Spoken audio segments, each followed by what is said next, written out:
Hey Trailblazers, what is up and welcome to my YouTube channel. My name is Consolata and I'm super excited to be sharing with you the series titled the Habakkuk series, which basically speaks about the importance of vision. And we're going to be walking through step by step explaining Habakkuk chapter 2 verse 2 to 3. So I'm going to start by reading Habakkuk chapter 2 verse 2 to 3 from the Amplified version, and it says, "Write the vision and engrave it so plainly upon tablets, so that everyone who passes may be able to read it easily and quickly as he hastens by.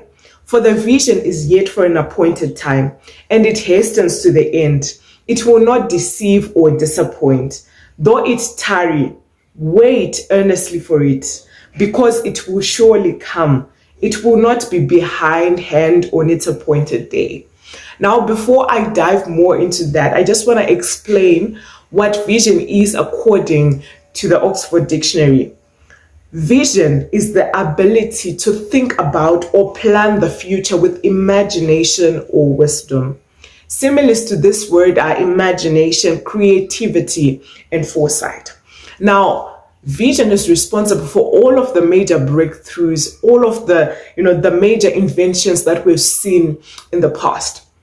Now, all of this shows the importance of imagination. As Christians, God has given us the anointed imagination, where we're not just imagining things from a vain perspective, but we are imagining the things that He has said before time, that Consolata, Tanaka, Grace, Michael, I want you to achieve this and this. So it's like when you imagine, you are actually downloading the mind of God into your spirit. It's something that God has already planned for you. God already has in store for you. But now when you allow yourself to enter into that space, you allow yourself to download God's heart and mind for you. When we speak of vision, we understand that when Noah was given the vision for an ark, it had specific dimensions like the length, the width, how the animals should enter in pairs, a husband, a male and a female one. So God had vision and He translated that into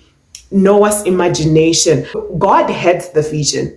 God is the originator of every vision. Like He has the original plan. He is the original master planner. But now He translated that into Noah's mind. And Noah had to imagine it, that the dimensions that God gave me, now I'm going to translate that and put it down. Get the ark going, start building the ark. It was all in the power of imagination. So imagination helps us to download the mind of God, and then it allows us to download the vision of God and what He wants to see manifest on this earth, and then we can translate His mind, and then we can see it on this earth. Isn't that interesting? We can speak of Mark Zuckerberg, whose vision was to actually create a community of friends, to connect friends. And that vision continued to grow as he also continued to tap into a greater imagination and begin to envision that, no, I just don't want to connect these friends who are on campus, but I want to connect people all over the world. And that's how we have the massive Facebook, containing billions and billions of people that actually use the application. The same goes for the sewing machines, for iPhone, for the MacBook, for the Tesla, for any major invention, the sewing machine, whatever it is we can think of. It was all the power of imagination. Someone imagined that, and it's so important that we be able to tap into God's mind, to dedicate time to imagine. And before we get into a time of imagination, to say, Lord, I invite you into this place. I pray that you would speak through my mind, that everything that I envision may be according to your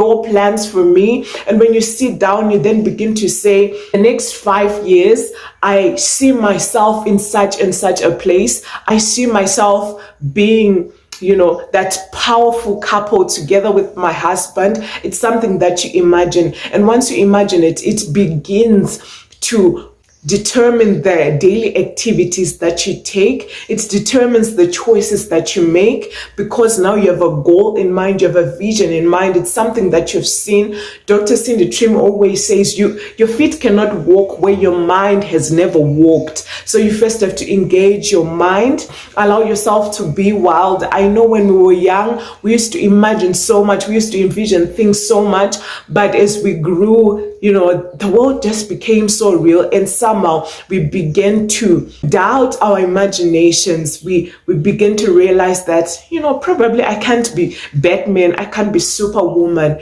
and that has limited our imagination. But I want you to understand that vision uplifts your faith. It helps you to, it quickens your faith, and it helps you to be like, oh my God, I have to engage faith for me to be able to get to this place. Because honestly, God gives the most weird, literally the most weird and almost unrealistic visions that will only require you to actually use your faith. And what's very interesting is that if we don't rise up as children of God to engage our vision, to engage our imagination, we can think of the king of Babylon back then, when Daniel was also held captive in Babylon at that time. And God gave the king, who was so full of himself, was narcissistic, a dream. And in that dream, God actually showed him what he would do with the kingdom of Babylon in that time. So God can give vision to anyone,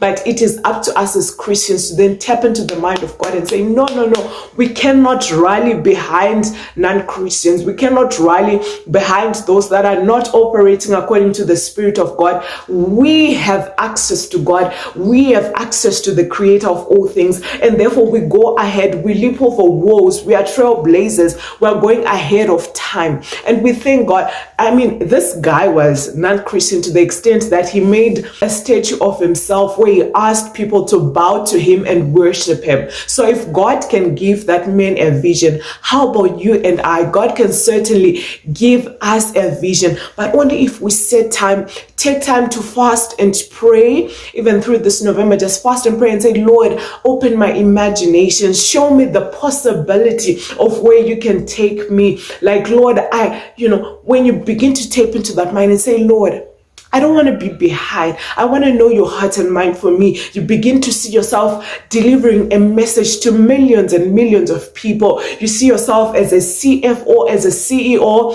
of a multi-billionaire brand. You see your product selling in Sephora. You see yourself competing with Vera Wang. You see yourself doing the most extraordinary thing, winning Grammy Awards, Emmys, Tonys, whatever it is, though you're in Africa, but you still see yourself achieving the greatest and mightiest, or rather the most recognized awards, because of the power of imagination. See yourself in that place before your feet can walk to that place. It means that the moment that you see it in your mind, it's going to allow you to then start taking steps towards that place. So allow your imagination to run wild. See yourself having a healthy, functional family where you are united with your husband. You walk in unity, you walk in faithfulness, you serve God, you worship God. See your ministry growing, see your ministry housing millions of people and transforming lives. See your business providing solutions to people, making people's lives easier.